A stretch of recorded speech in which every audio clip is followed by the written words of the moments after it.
Hello everybody, कैसे हैं आप सभी लोग। दिस इज अंकित मिश्रा और मैं आप सभी का स्वागत करता हूं मेजरमेंट की रिवीजन सीरीज में। और आज का हमारा जो टॉपिक होने वाला है वो है रेक्टिफायर टाइप इंस्ट्रूमेंट। इस इंस्ट्रूमेंट की जरूरत क्यों पड़ी, सबसे पहले तो ये समझते हैं।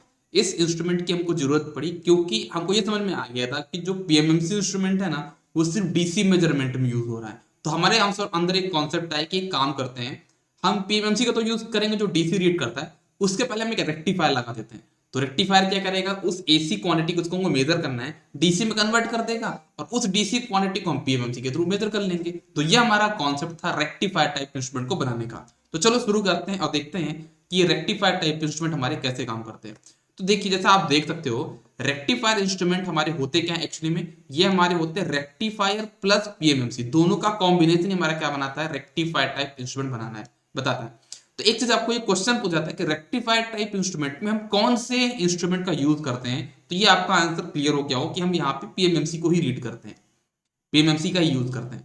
जैसा कि आपको पता होगा कि रेक्टिफायर दो टाइप के होते हैं, half wave rectifier and full wave rectifier. उसी बेस पे मेरे पास जो रेक्टिफायर टाइप इंस्ट्रूमेंट भी होंगे वो दो टाइप के हो जाएंगे ना, एक हो जाएगा हाफ वेव रेक्टिफायर इंस्ट्रूमेंट और दूसरा हो जाएगा फुल वेव रेक्टिफायर इंस्ट्रूमेंट। अब यहाँ पे कॉन्सेप्ट क्या है, सबसे पहले देखिए कि मैंने यहाँ पे क्या लगाया है। यहाँ पे मैंने लगाया है पीएमएमसी इंस्ट्रूमेंट। यहाँ पे है मेरे पास सोर्स, ये है मेरे पास सोर्स का रेजिस्टेंस, और यहाँ पे मेरे पास डायोड, क्योंकि मुझे हाफ रेक्टिफायर बनाया था इस वजह से। अब आप यहाँ पे ये देखिए, अब आपको यहाँ पे ये देखना है कि देखो, हो ये रहा है, हो ये रहा है कि हम मेजर करना चाह रहे हैं AC quantity with the help of PMMC, जहां पे हम क्या कर रहे हैं, पहले इसको रेक्टिफायर करके डीसी में कन्वर्ट कर रहे हैं। इधर एसी क्वांटिटी है और इधर क्या पास डीसी क्वांटिटी है, क्योंकि ये हाफ वेव रेक्टिफायर है। तो आप देखो, एसी के लिए हम क्या बोलते हैं कि वी आर एम एस कितना होता है, VM by root two. DC के लिए एवरेज कितना होगा, खासकर किसके लिए, हाफ वेव रेक्टिफायर के लिए, वीएम अपॉन पाई। वीएम यहां से कितना आ जाएगा, V A C into root two VM, और यहां से वीडीसी कितना आ जाएगा, VM upon pi.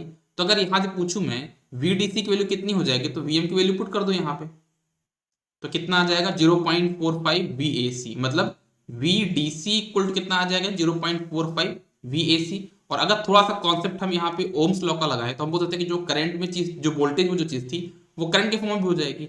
I D C equal to कितना हो जाएगा 0.45 आई ए सी। अगर थोड़ा सा हम इसको उल्टा कर ले, मतलब कि आई ए सी को लेफ्ट हैंड साइड में ले आए और आई डी सी को राइट हैंड साइड में ले जाए, तो क्या हो जाएगा 1/आई ए सी इक्वल्स टू 0.45/आई डी सी। करंट को डिवीजन में लाने का रीजन ये है कि मैं इसको सेंसिटिविटी के फॉर्म में लिखना चाह रहा हूँ। वन अपॉन करंट क्या होता है, सेंसिटिविटी होती है। तो अगर आप ध्यान से देखोगे तो ये क्या बन गया, ये बन जाएगा sensitivity of AC equals to 0.45 sensitivity of DC. Sensitivity of DC कहने का मतलब ये है कि ये पीएमएमसी की सेंसिटिविटी है, या फिर मैं ऐसा अगर रिजल्ट के फॉर्म में बोलना चाहें तो हम ये बोल सकते हैं कि जो हाफ वेव रेक्टिफायर की जो सेंसिटिविटी होती है वो हमेशा पीएमएमसी इंस्ट्रूमेंट की सेंसिटिविटी का 0.45 टाइम्स होती है। एग्जांपल लेना चाहूं मैं, तो आप मान लीजिए कि अगर मान लीजिए पीएमएमसी की सेंसिटिविटी 100 है, एग्जांपल ले रहा हूं बस मैं यहाँ पे, तो इसकी सेंसिटिविटी कितनी हो जाएगी आपके पास 45 हो जाएगी। तो इन दोनों में ज्यादा सेंसिटिविटी कितनी किसकी होती है, पीएमएमसी की ज्यादा सेंसिटिविटी होती है। Got it. अच्छा, एक बात आती है यहाँ पे करेक्शन फैक्टर की। Correction factor in the sense क्या, कि जैसे आपने एक रेक्टिफायर लगाया है, रेक्टिफायर के पहले आपके पास एसी क्वांटिटी है, रेक्टिफायर के बाद आउटपुट जो आ रहा है वो डीसी क्वांटिटी है जिसको पीएमएमसी रीड कर रहा है। तो क्या पीएमएमसी एग्जैक्टली सोर्स वैल्यू को रीड कर रहा है क्या, नहीं, वो तो आपके उस वैल्यू को रीड कर रहा है जो कि कन्वर्ट हो चुका है, डीसी फॉर्म में आ चुका है। तो अगर हम पूछे कि हाफ वेव रेक्टिफायर की रीडिंग कितनी होगी, तो आपको क्या करना है, पीएमएमसी की रीडिंग आपको पता है, आपको पीएमएमसी की रीडिंग पता है, उस रीडिंग में आप क्या करना है 2.22 का मल्टीप्लाई करना है, दैट्स इट। तो वो आपकी हो जाएगी यहाँ पे हाफ वेव रेक्टिफायर की रीडिंग।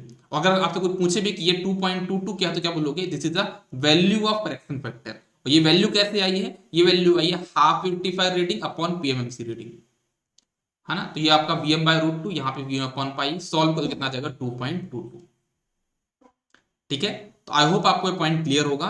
दो चीजें आपको याद रखनी है हाफ वेव रेक्टिफायर में, दो चीजें याद रखनी है। वो कौन सी चीज याद रखनी है, पहला तो आपका है सेंसिटिविटी, कि आपकी इसकी सेंसिटिविटी कितनी होगी, इसकी सेंसिटिविटी हो जाएगी 0.45 इंटू सेंसिटिविटी ऑफ पीएमएमसी, या फिर ऐसा बोला जाए कि पीएमएमसी की सेंसिटिविटी का 0.4 टाइम्स होता है।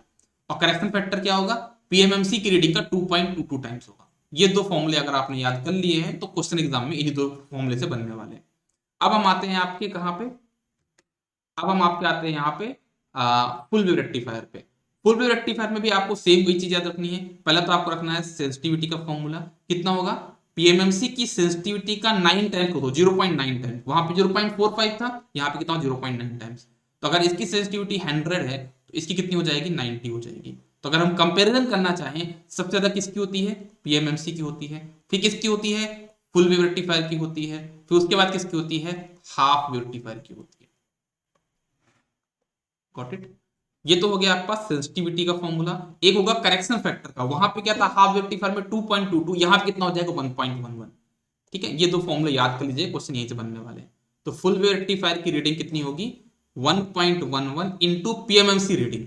पीएमएमसी की जो रीडिंग होगी उसमें 1.11 का मल्टीप्लाई कर दोगे तो किसकी रीडिंग मिल जाएगी आपको, यहाँ पे फुल वेव रेक्टिफायर की रीडिंग मिल जाएगी। और ऐसे बहुत सारे क्वेश्चन बनते हैं कि आपने जो रेक्टिफायर टाइप इंस्ट्रूमेंट है उसमें जो पीएमएमसी की रीडिंग है वो है 200 वोल्ट। कितना है, 200 वोल्ट। तो फुल वेव रेक्टिफायर की रीडिंग कितनी होती है, क्या करोगे, 200 इंटू 1.11, जितना भी आंसर आएगा वो आपका आंसर हो जाएगा। कितना सिंपल है। एक क्वेश्चन यहाँ पे दिया हुआ है कि आपकी पीएमएमसी की जो सेंसिटिविटी कितना है, 20,000 ओम पर वोल्ट। तो हाफ वेव रेक्टिफायर की सेंसिटिविटी कितनी होगी और फुल वेव रेक्टिफायर की सेंसिटिविटी कितनी होगी, तो इसमें क्या करना है, 0.45 इंटू सेंसिटिविटी ऑफ पीएमएमसी, तो ये आंसर आ जाएगा। और क्या करना है, इसमें 0.9 times into PMMC sensitivity solve कर दो तो आपका यहाँ पे आंसर आ जाएगा। तो टोटल अगर हम बात करें रेक्टिफायर टाइप इंस्ट्रूमेंट के लिए, तो मेरे ख्याल से टोटल 4 फॉर्मूले बनते हैं, 4 कॉन्सेप्ट बनते हैं। अगर उन 4 कॉन्सेप्ट को आपने पढ़ लिया तो आपके सारे क्वेश्चन बन जाएंगे। अगर आप चाहें तो एक कॉन्सेप्ट और याद कर सकते हैं कि करेक्शन फैक्टर की वैल्यू क्या होती है, तो क्या बोलोगे, करेक्शन फैक्टर की वैल्यू ये होती है full wave rectifier reading upon PMMC reading. और कितनी वैल्यू आती है इसकी, 1.11। उसमें कितनी आ रही थी, 2.22। लो इनको भी अगर मैं काउंट कर लूं तो 6 क्वेश्चन बन गए। इन 6 क्वेश्चन के अलावा आपकी रेक्टिफायर टाइप इंस्ट्रूमेंट से कोई और क्वेश्चन नहीं बनेंगे। ठीक है, तो ये बहुत छोटा सेशन था क्योंकि टॉपिक भी बहुत छोटा था। तो यहाँ पे इस टॉपिक को कंप्लीट करते हैं और नेक्स्ट सेशन में हम लोग क्या करेंगे, यहाँ पे आपका मूविंग आयरन इंस्ट्रूमेंट के बारे में डिस्कस करेंगे। Good everybody, all the best. आपको ये वीडियो कैसा लगा ये कमेंट सेक्शन में आप जरूर बताइएगा, उससे मुझे मोटिवेशन मिलेगा, और मुझे मोटिवेशन मिलेगा तो मैं आपके बाकी सब्जेक्ट भी आपके इसी तरीके से quality revision in a short time आपका करा पाऊंगा। Good day everybody, thank you, all the best.